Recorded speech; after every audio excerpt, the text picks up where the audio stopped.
For 2 decades, Ramzan Kadyrov was more than a simple regional leader.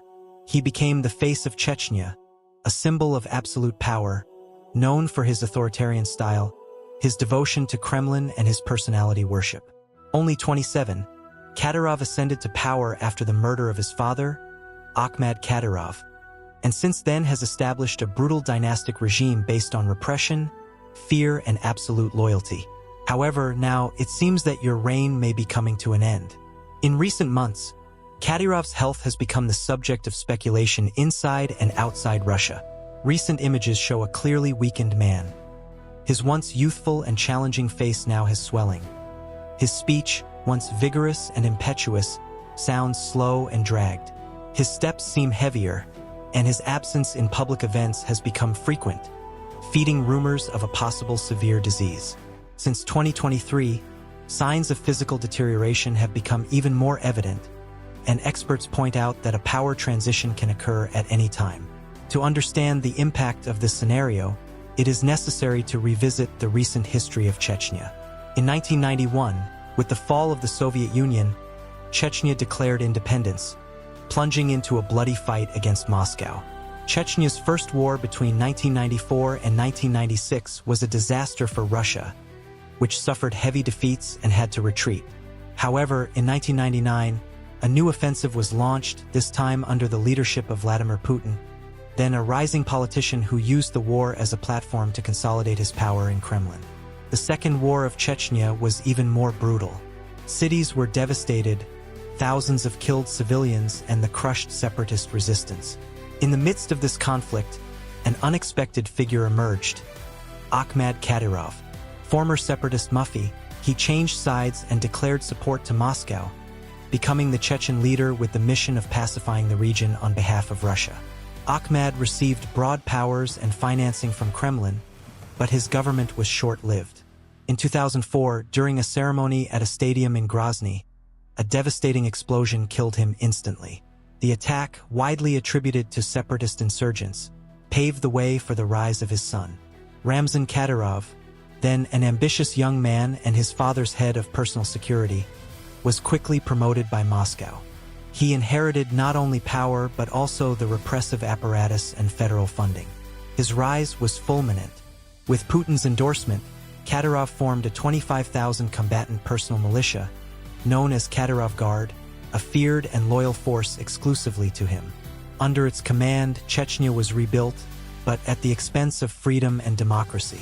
Kadyrov's regime refers to 3 pillars: relentless repression, conservative Islam devotion, and an unprecedented personality worship in modern Russia. Your face is everywhere in Grozny, on outdoors, public buildings, even on school and hospitals' facades. In addition, Kadyrov promoted a policy of violence against opponents, minorities, and any dissonant voice, transforming Chechnya into a land of fear and blind obedience. But even with all this power focused on your hands, time does not forgive. Today, Kadyrov faces what seems to be his greatest enemy: his own health. And with his possible departure from the scene, a fierce dispute for control of Chechnya begins to draw. Alliances begin to move behind the scenes, while Kremlin observes closely, knowing that any mistake in this process can have catastrophic consequences for stability not only of the Caucasus, but all Russia. Kadyrov is no longer the fiery young man who has unified the region by force. He is a tired, debilitated leader who needs to prepare the ground for a successor who inevitably will have to deal with the weight of an explosive political inheritance. And in this deadly chess, the question that echoes on the streets of Grozny, Kremlin corridors, and Moscow's newsrooms is the same: who will inherit Chechnya's Iron Throne? Despite Ramzan Kadyrov's weakened state, the succession in Chechnya is far from simple. The first name that comes up in this board is that of his own son, Adam Kadyrov. At just 17 years old, Adam has already been launched to the spotlight as his father's natural heir. Still very young and without the minimum legal age to formally assume the position of leader of the Republic, he already holds symbolic positions of great prestige and received several official awards, including acts of heroism. In several public appearances, Adam is presented as a symbol of the continuity of the Kadyrov dynasty. His videos training martial arts, carrying weapons and speaking at patriotic events circulate widely on family-controlled networks, in a clear attempt to build his image as a legitimate successor. However, despite the protection and promotion of the father, Adam is seen too inexperienced to deal with the complex political and military challenges of Chechnya. And for many, their premature rise could cause immediate instability. In addition to Adam, other names appear behind the scenes as possible heirs of the Chechen command. Among them, Magom Dodov stands out, also known as Lord, one of the most loyal men to Kadyrov and current president of the Chechen parliament. Known for his brutality and hard line, Dodov is feared inside and outside the region, having led several internal repression campaigns, especially against the LGBTQIA+ population and opponents to the regime. His history of extreme violence makes him a controversial figure, but respected within the circle of Chechen power. Another relevant name is Oladanov Apti, commander of the special unit Akhmet and veteran of the Russian military campaigns in Ukraine. Oladanov is a man deeply linked to Kremlin and, unlike other candidates, has direct support from Moscow military sectors. With his pro-Russian rhetoric and disciplined warrior image, he is seen as a name that could guarantee both the continuity of the internal repression and the political stability desired by Putin. This dispute for power, however, goes far beyond simple internal rivalry. Chechnya has a crucial strategic role within the Russian Federation, both military and financially. Every year, Moscow injects more than $700 million in the region, a colossal volume of resources that finances the reconstruction, the luxury of elite Chechnya, and, above all, the maintenance of stability. This money is not just economic help. It is a bargaining chip to ensure that Chechnya remains like a loyal bastion, acting as a kind of personal protectorate of Vladimir Putin. In return, Kadyrov has always offered unconditional support, making his troops available in conflicts such as the Syrian war and, more recently, in the invasion of Ukraine. No wonder Kremlin closely follows each movement in Chechen succession. Putin needs someone who is both obedient and feared, capable of maintaining internal order without endangering the Russian interests in the region. But there is an inevitable dilemma. If Adam Kadyrov is pushed to power, the government's legitimacy can crumble rapidly, given the young man's lack of experience. On the other hand, names like Dodov and Oladanov may have larger ambitions that escape the absolute control of Moscow.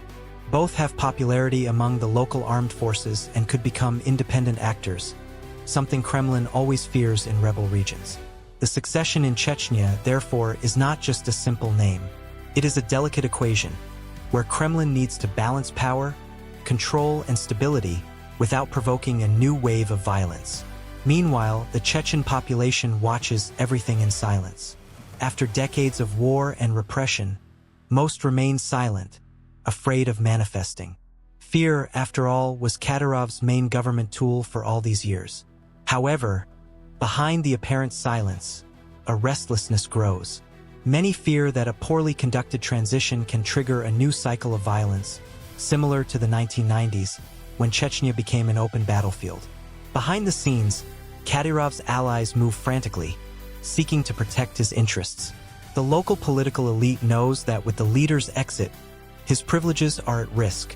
Entrepreneurs, politicians, and military chiefs wage their own discrete battles, trying to position themselves the best way in the new power arrangement.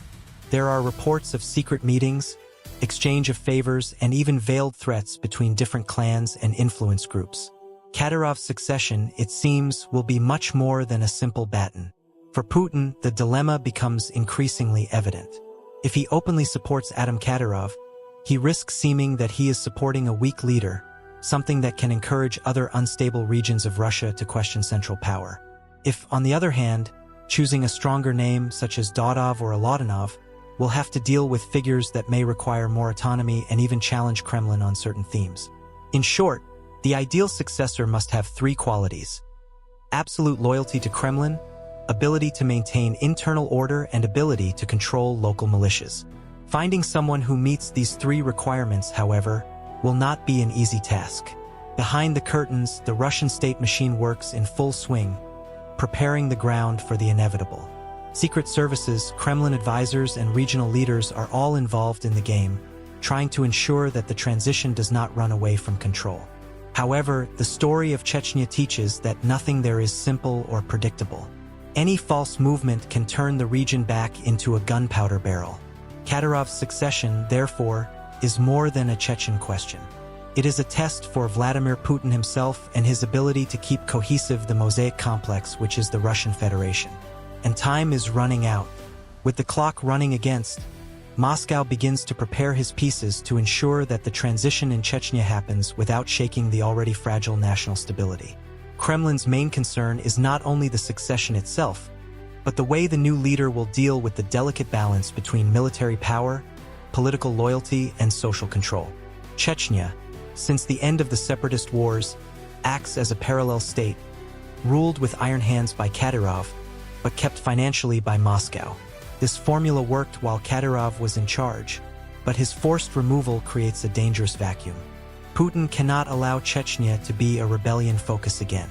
In recent years, Russia faces crises on multiple fronts: economic sanctions, diplomatic isolation, a prolonged war in Ukraine, and increasing internal tensions. Instability in the Caucasus could be the trigger for a much larger crisis. This is why, behind the scenes, Kremlin emissaries are already probing the different Chechen factions, seeking to measure local temperature and identify who, in fact, has the strength to maintain control.